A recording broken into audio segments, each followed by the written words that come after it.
নমস্কার বন্ধুরা, আজ মহুয়ার রান্নাবাটিতে আমি নিয়ে এসেছি চটজলদি বাড়িতে থাকা কিছু উপকরণ দিয়ে রসমালাই রেসিপি।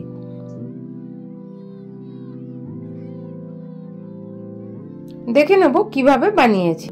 প্রথমে আমি কড়ার মধ্যে 2 কাপ পরিমাণ দুধ দিয়ে দিয়েছি।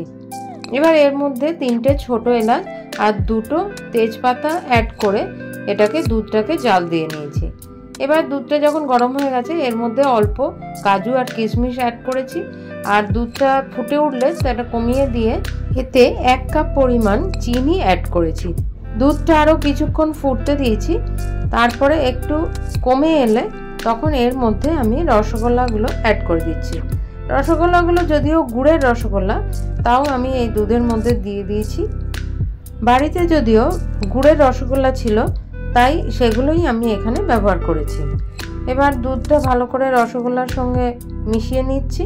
এবার এর মধ্যে আমি অ্যারারুট 1 চামচ পরিমাণ নিয়ে সেটা গরম দুধে ভালো করে গুলে নিয়েছি। মোলায়েম করে গুলে নিয়ে সেটা আরেকটু দুধ মিশিয়ে পাতলা করে নিয়ে সেটা আমি এই দুধের মধ্যে দিয়ে দিয়েছি। দুধটা ভালো করে নাড়িয়ে নিয়েছি যাতে নিচে ধরে না যায়, তাহলেই একেবারে ক্রিমি রসমালাই একেবারে তৈরি।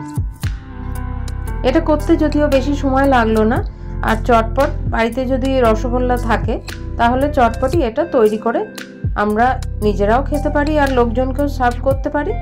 ভিডিওটা যদি ভালো লেগে থাকে তাহলে অবশ্যই আমার চ্যানেলটা সাবস্ক্রাইব করে আমার সঙ্গে থাকবেন। ভালো থাকবেন, সুস্থ থাকবেন। ধন্যবাদ।